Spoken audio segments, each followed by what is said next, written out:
Hey, what's up, guys? Welcome to a different video. Y'all see what I did in my room with the decor? I mean, it's pretty good. You know, I'm getting festive. So it is officially October, which is the scary month. Halloween is coming up soon, and I figured that to celebrate the mood, why don't we just watch some scary videos and animations? And I thought that would be a pretty cool idea. I see YouTubers do it all over the platform, and I feel like I'm gonna take a stab at it.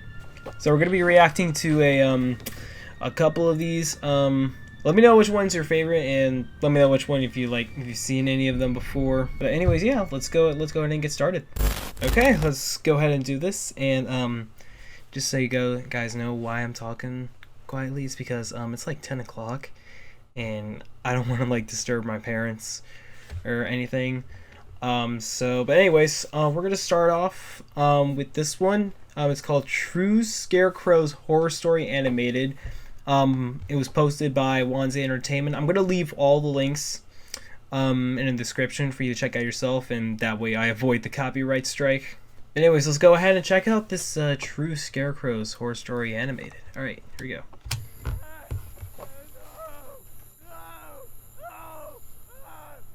Not long ago, I went to see my older cousin. He lived in a remote rural village. I was a teenager without a driver's license, so I took the bus. However, Relatable. I accidentally ended up taking the wrong bus. How did you take the wrong This bus was going to another town. Inevitably, I got off in the middle of the road. It was a 40-minute walk from there to my brother's house. Okay.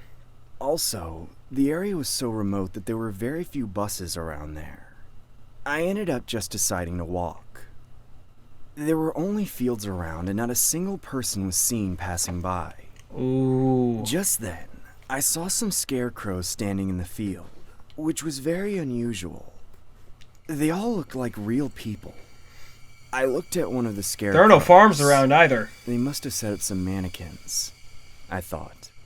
Curious, I came a little closer, and they were even more shocking up close. The mannequins seemed much more real than I had thought. Ooh. The skin looked real. It felt like a real person was standing here. I got goosebumps all over me. I looked at them vacantly, thinking, what are these for? The scarecrows all stood in the same position. They were standing in a strange position with their body tilted at an angle. It was such a strange and creepy sight. Just then, one of the scarecrow's eyes suddenly moved and stared at me.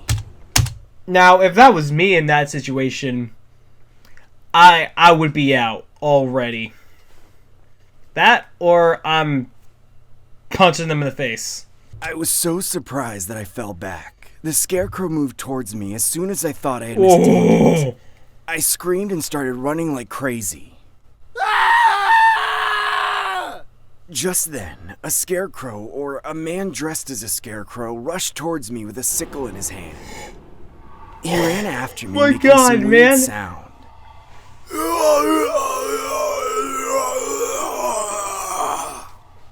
I shouted as I fled desperately. Bro, this would be terrifying. What the hell is wrong with you? The scarecrow kept chasing me and making that weird sound. It sounded like a language I couldn't understand. As I glanced back, the scarecrow swung a sickle at me. My legs gave way. You ain't catching up to me. Thinking that I'd be ripped apart and killed if I was caught by him, I ran away. Fortunately, I soon managed to get out of the field. When I looked back, I couldn't see the scarecrow anymore. I didn't understand why he was standing there for so long, pretending to be a scarecrow. One more thing I remember was that when I glanced at his face as I ran away from him, he was laughing. Now that was freaky. It seemed as if he was truly enjoying it. At first, that's I the scary thought it was part. Just someone's nasty joke. Okay, my opinion, that's the scariest part about when you're getting chased by a serial killer or something, is that you know that they enjoy it. I could tell it wasn't when he swung his sickle at me. He was He's got literally tears in trying his to kill eyes. me. I almost lost my neck. Oh! When I got out of there, I immediately called the police. Shortly after, when the police arrived at the scene, they found no scarecrows at all. However, they did find evidence of murder such as unknown bloodstains and flesh in the field. They're continuing to search the field. What was the scarecrow that was running after me and the rest of the scarecrows doing there? I still have terrible thoughts about it to this day. Were the rest of the scarecrows the bodies of the people he killed?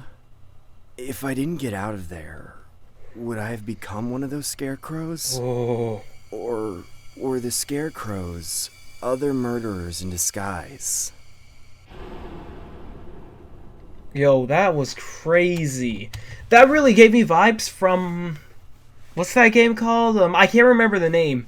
But there was like this level where they were like trapped in this abandoned shopping mall. And there were mannequins everywhere. And it turns out they were actually people in disguise. That was very freaky. Alright, so next one. This is 3 Lockdown Horror Stories animated. And this was uploaded by Dr. No Sleep. So apparently there's 3 different stories all put together in this one video. But we're only going to react to one. That way I save time. Alright, here we go. Dr. No Sleep. Story number 1. The monster from It happened within. as the bell rang, finally signaling a long-awaited recess. But as we got to our feet, another message played over the speaker system. Okay, I like give me a second to applaud this man for voice acting. This is great so far. Students of Recall Hall, please remain seated. The school has been put on lockdown. No one is allowed to leave under any circumstances. What? We all groaned in annoyance, hardly a soul taking the message seriously. Whatever drill we assumed the school was putting us through, none of us were having it. It's not a drill, Only is then it? did I glance outside to see 3 armored military vehicles approaching the school at high speeds. You saw 3? I saw like 7 in that one frame. Within a minute, dozens of soldiers poured out with heavy equipment and metal plates, running up to our windows. Oh no! One by one, they started Oh. boarding them up, drilling Okay, the I plates thought in they were front of about our to do windows, something. making any thought of escape impossible. "What's happening?" Leo asked from the back of the class. The teacher didn't answer. He looked just as confused as the rest of us. He went to his desk and pulled out a phone, calling the principal, but he didn't answer. "We're just going to stay here, all right? Let them deal with the situation, then we can leave." I dug my mobile phone out from my bag, only to find that I didn't have any signal. While the school Oh, no always had service? crappy service, I'd never been left without the possibility to call out. Whatever the soldiers had done, it had blocked really off like our the only animation. means of contacting the outside world. "I can't call anyone," I said, holding up my phone. The other students, even Mr. Morgan's, pulled out their phones, each of them with the same result. "Everybody keep calm. It'll be all right," Mr. Morgan said unconvincingly. "We just need to wait here for them to help." His words were interrupted by frantic screaming coming from the hallway and heavy footsteps running just outside the door. We all sat in silence, listening intently to the commotion going on outside. Then, one by one, the screams were silenced, replaced by distant gurgles. By then, some of my classmates had started crying. Screw this. I'm taking the desk and I'm throwing it at the window, breaking it, and I'm dipping out. While others sat frozen in fear. I'm leaving," one of the students said. Right? It was Jack, the class asshat. He'd always been a daredevil, claiming nothing could scare him. But even for him, this was ridiculous beyond belief. He ran for the door, pulled it open. He went and out the started wrong running way. down the hall. Mr. Morgan's was too slow to stop him. He just rushed over to pull the door closed. Miss Morgan, you are the worst teacher ever. Now, hold on. I'm just saying, there are certain situations when, like, you have to run away. All right, you have to know the best possible route. Now, if you hear screams coming from the other side of the door, I'm not going on the other side of the door. If I were to run, I'd be going out the window.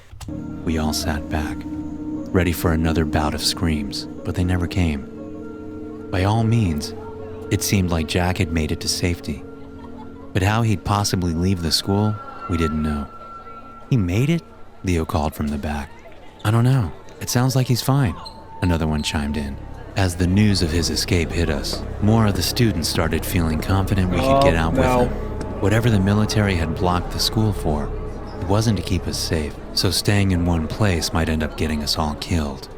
While Mr. Morgans demanded we stay back, he couldn't fight us all, so a group consisting of 4 students, including myself, at this point I'm kind of on their side. Leo took the lead, sticking his head outside the door and signaling that it was all clear. We ducked into the hallway in silence, making sure it was empty. The place was eerily quiet, a stark contrast to both its usual self and the screaming we'd heard moments earlier. We unanimously decided to head in the opposite direction of the sound, which also went towards the main exit. While we all figured the main exit was blocked, we were hoping one of the ventilation shafts had been forgotten, and the only vent entrance we knew about was situated near the main doors. If Jack had made it outside, that would be the only way. As we walked down the hall, the lights suddenly went out. It appeared that the electricity had been cut, because even the ventilation system fell silent, meaning the whole building had lost power. The only light we had then came from our mobile phones, but it hardly provided any comfort. Then, I slipped and hit my head on the ground. Oh! And as I went to rub the back of my head, it felt wet. At first, I was worried I might have cracked my head open, but then I realized that my entire back was wet. Leo shined his flashlight at my back and immediately gasped as he realized I was covered in blood. The only issue was, it didn't belong to me. The entire hallway was covered in blood. Boy, the janitor is gonna have one heck of a time with this. Floor, the walls, and the ceiling. Maybe we should turn back? Elise said. No, we need to get out, Tyler argued back. We kept going, slowly moving forward in silence, until we finally saw the exit. As suspected, the doors had been sealed shut by the same metal plates, but next to the door stood a ladder leading up to the vent, probably the one Jack had used to escape. Tyler rushed to the front and started ascending the ladder. As he got to the vent, he froze in place. Jack? He said quietly. He's in there? I asked. Yeah. But he's not moving. And Tyler started tugging on Jack's legs and tumbled back as he pulled half his body out of the vent, falling onto the ground and knocking himself out for a moment. Jack was dead, which meant that the monster had either climbed inside the vents or there were several of them. Yeah, they set themselves up for disaster. We should go back to the classroom and wait for help, Elise suggested as she stared at what was left of Jack. Yeah, no, I'm with Elise. None of us could disagree. So we got Tyler back on his feet and started quietly walking back, praying not to garner the attention of whatever monstrosity had been unleashed within our school. Oh, wow. Perfect timing. When we finally got back, we found the door to our classroom broken and smashed to pieces. Oh, you guys are done for. We stood frozen outside until I finally got the guts to check inside, holding the other back to protect them from what I knew was coming. The entire room was smeared with blood, with chunks of flesh what's this lying thing on that's the floor. killing them all? Every single person in the classroom had been killed, torn to shreds by an unknown entity. Had we not left to look for a way out, we'd all be dead too. What are we going to do? Elise asked. I don't know. We just have to keep looking for a way out. We can't stay here. We turned to walk in the opposite direction, hoping to find shelter, or maybe even an escape through the basement. But as we turned to run, we heard a bizarre sound shatter the silence around us. Now would be a good time to use the window, I'm just saying. Tyler asked with a shaky voice. I don't care if it's boarded up, I'm climbing through it. It has to be. The darkness felt more overwhelming than ever, but we had to keep going. We ran through the halls, occasionally coming across streaks of blood. As we turned a corner, we heard Elise scream for her life. No! Help me! Oh, no! She'd been snatched by a mangled appendage that wrapped itself around her leg. It stretched endlessly far into the darkness, belonging to a being that was too far away to see. We tried to grab onto her, but she was slipping away too fast. We could Oh, hear the she's bone done within her leg for. get crushed to pieces as she slipped away from our grasp. "Elise!" Tyler yelled as he started to run after her. Leo tried to follow, but I pulled him back. "Don't do it. We can't help her." "Tyler!" Leo yelled, hoping to bring him back to us. It was too late. He too got entangled in the many dark appendages, his body being crushed almost instantly under the pressure. Oh, I got They were chills. dead, and there was nothing me and Leo could do about it. So we kept running, turning around corners blindly in an aimless attempt at escape. We'd gotten lost in the vast hallways of the school, and there were no obvious ways out. At least, we came to another set of doors that led out into freedom, but they were locked. Defeated, I just collapsed onto the ground, but Leo wasn't ready to give up. He kept hammering on the Yeah, door there you go, with Leo. hammers, and in the distance, Where'd he we get could the hear axe the from? monster come closer. Within minutes, we'd be dead. Then, as he hammered for the last time, the metal panel suddenly vanished, letting light in for the first time. The doors blew open, and a team of heavily armed soldiers came running into the building. They threw something I could only describe as military-grade Molotovs before one of them turned to us. "Is there anyone else left?" No, they're all dead," I stuttered. With that, they pulled us out and sealed the doors back up. That was pretty much it. They loaded us into a vehicle and drove us to an isolated field hospital set up inside some warehouse. Once they'd confirmed we didn't carry any strange infections, we were put through a series of interviews. But nothing came of it, because the school was gone the next day, burned to the ground, and removed as if it never existed. And the hundreds of deaths were claimed to be caused by a crazy fire. All of it got brushed under the rug. But I can't hide the truth anymore. Even if they kill me, I need to get this story out. People deserve to know. Hey you, would you like to get access to 4 exclusive bonus stories every month? Of course. Okay, this is just the after part, bro. That felt like a movie, like a legit horror movie. If someone can make something out of that, it's crazy. Those two were the only survivors. Honestly, I would have gotten out of there way faster had I, dare I say it again, broken the window. Alright, this third one is simply just called Children. It was uploaded by Takuya Okada. Simple name. Hopefully it's good. Let's check it out.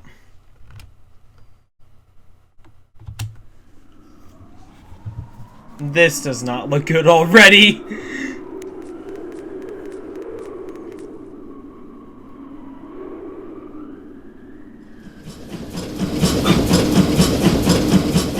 Oh, well, that was a nice start, I guess.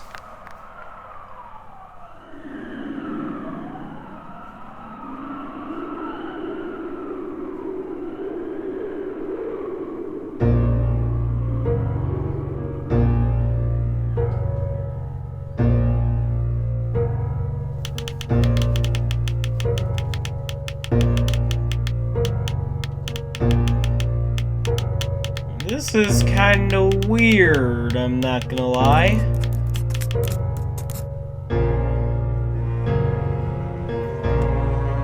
Bro, can I just say something? This looks like a Little Big Planet could be like a horror game. The zippers on the mouths kinda make him look like Sackboy, you know.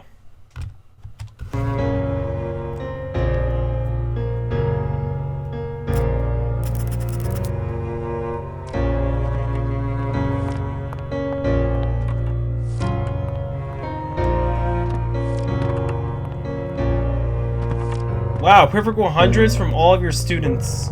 It's really cool. Why do they all look the same?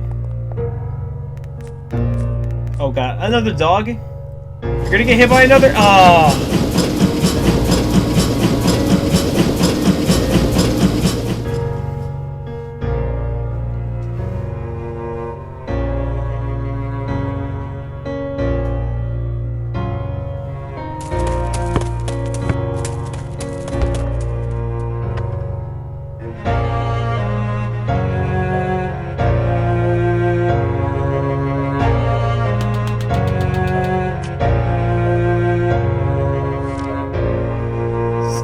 creepy.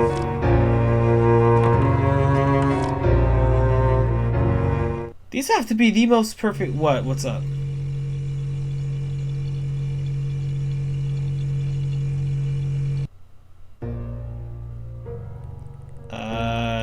Is this kid okay? I mean, dude, you got a 100.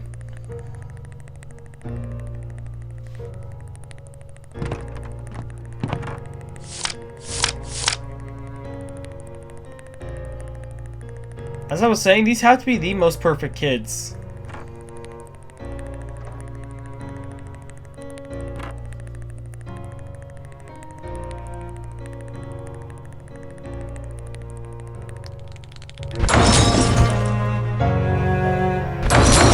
What the heck?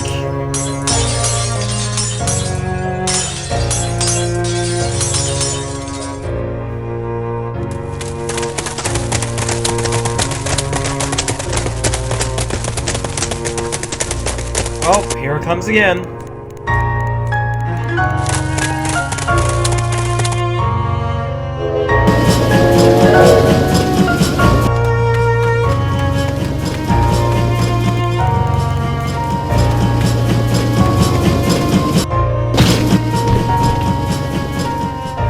Ooh.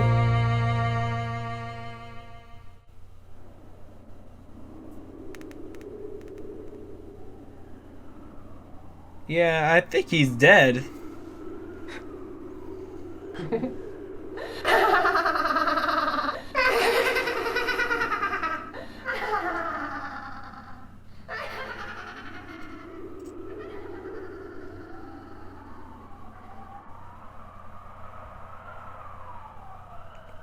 Takuya Ogata, man?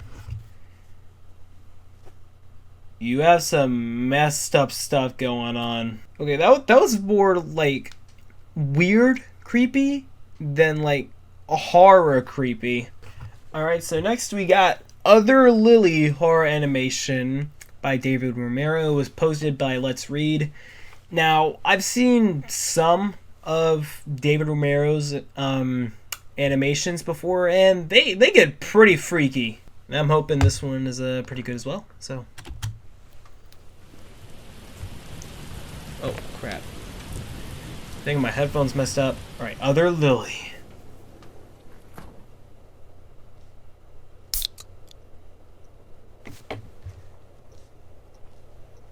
Okay.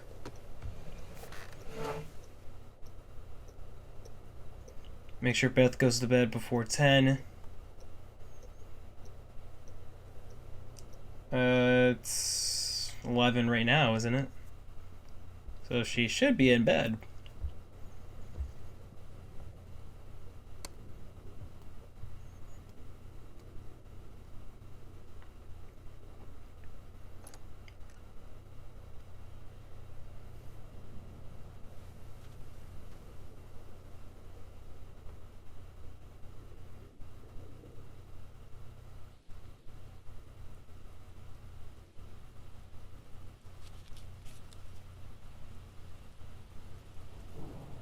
Oh.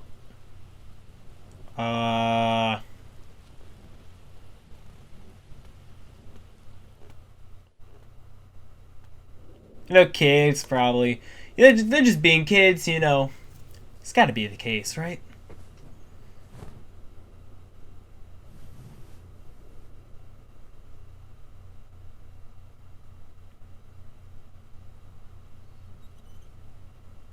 Oh, no. Oh.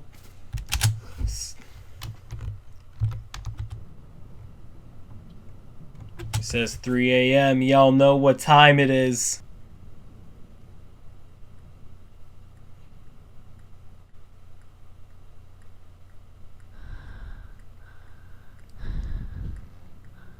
What is this?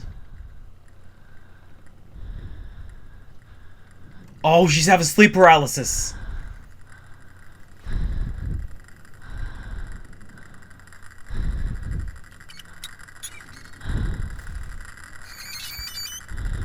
Oh!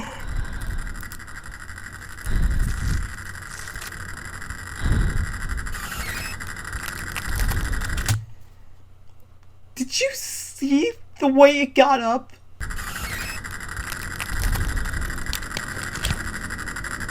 Oh my.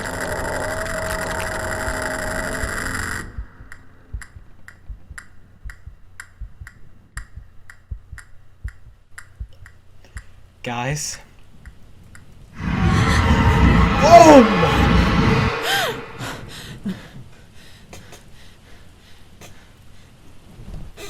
Bruh. Utter chills.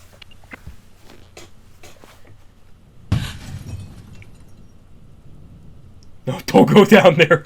Don't go down there. No. Oh, you're really about to go down there with that baseball bat? Boy, looking like you playing for the Little Leagues. Goodness. I will not go down there.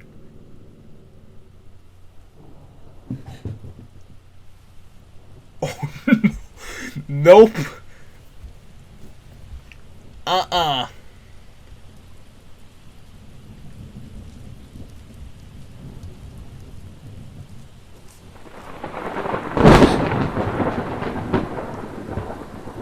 Bro, this is freaky.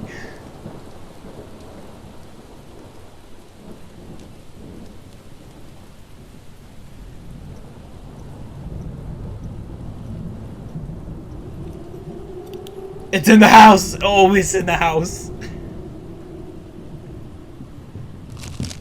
Oh!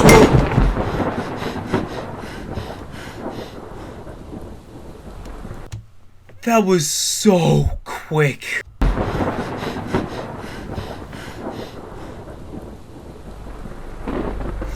Oh no!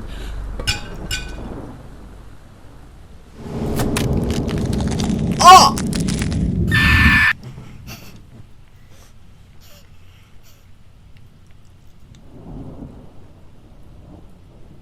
What was it? It was a dream? Oh, you've got to be kidding me.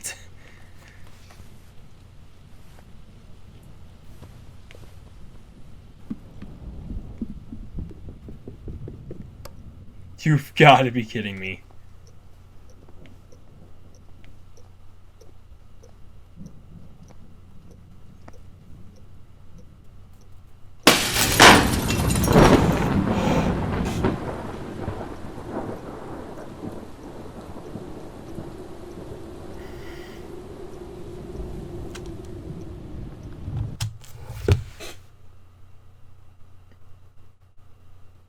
That was the freakiest one so far. Bro, it's like everything happened so fast and it was so scary. Alright, this last one, which is actually pretty fitting for October, is Trick or Treat Stories Animated, published by Llama Arts. Since you know it's October, Halloween's coming up, I figured it would be perfect. Trick or treat?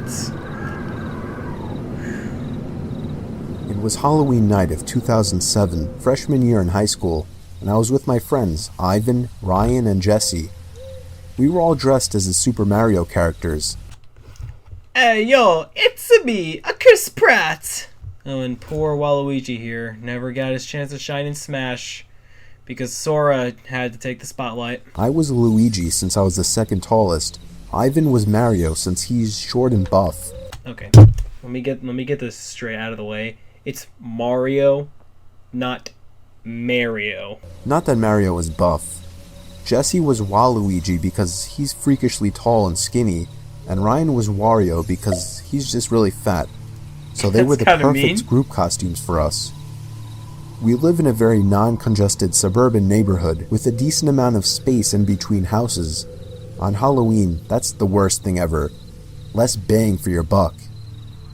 We were trick-or-treating for hours, way past dark, and eventually came the time when most trick-or-treaters were heading home. My feet started to hurt, and I had to constantly switch arms for holding the now 10-pound pillow sack of candy, but we planned on going until our bags were completely full. Nah, I think it's time to go. A lot of the houses by now weren't answering anymore.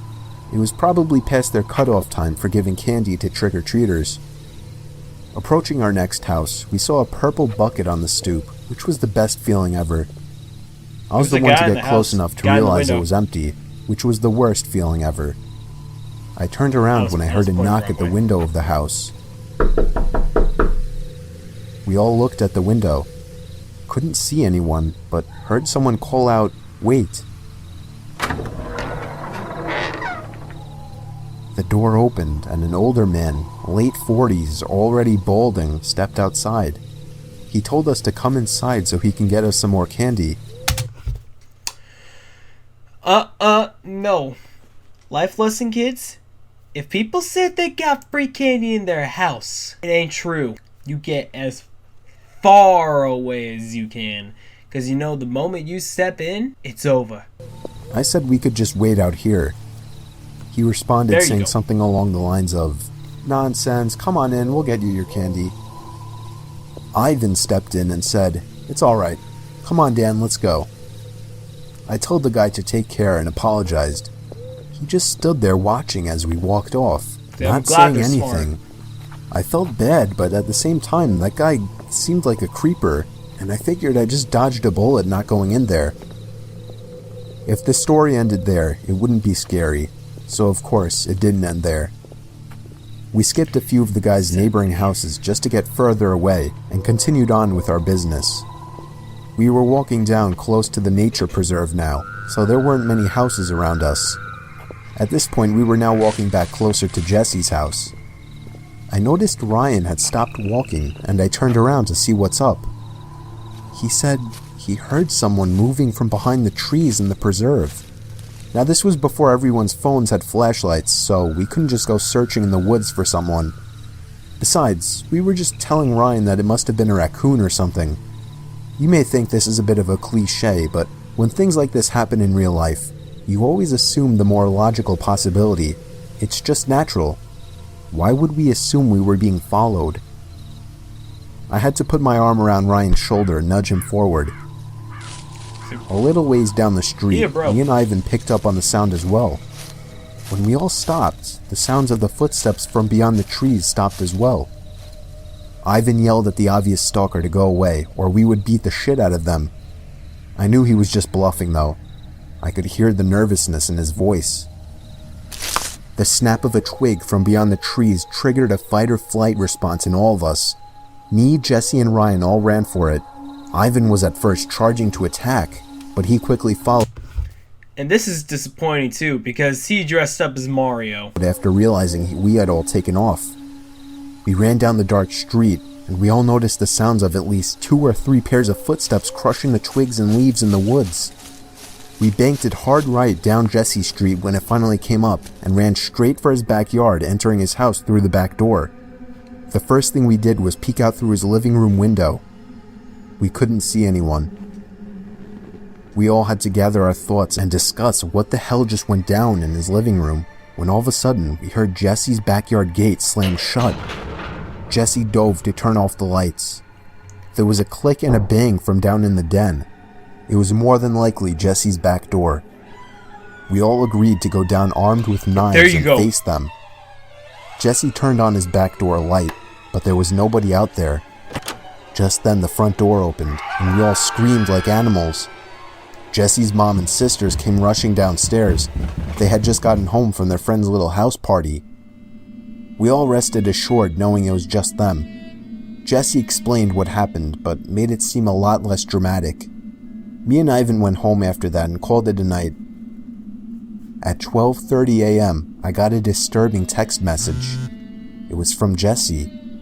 It said, "It wasn't my mom." I texted back saying, "What?" He responded back quickly, saying, "It wasn't my mom in the backyard." My fingers slammed the buttons on my phone, responding back, "What do you mean?" There was a long pause before he finally told me that his mom and sisters said they never went in the backyard. I told him to immediately check the backyard from his upper deck. No, don't. He had already done just that. He also told his mom everything, and she had already called the police. They didn't find anyone back there, but Jesse did mention the guy who invited us in while trick-or-treating. Nothing ever became of that, and nothing ever happened at Jesse's house again after that one Halloween night.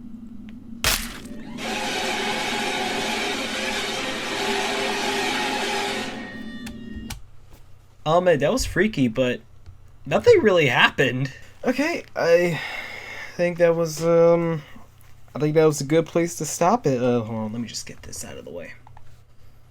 There we go, much better. Those were pretty creepy, and I hope those will probably give you nightmares tonight. My favorite one has to be, what was it called? Other Lily? It's definitely that one. That one took me by surprise the most. Anyways, let me know if you want to do any more of these reaction videos, and yeah, I'll do it. Anyways, I gotta stop now and go to bed before my parents freak out. But anyways, peace out, y'all, and good night.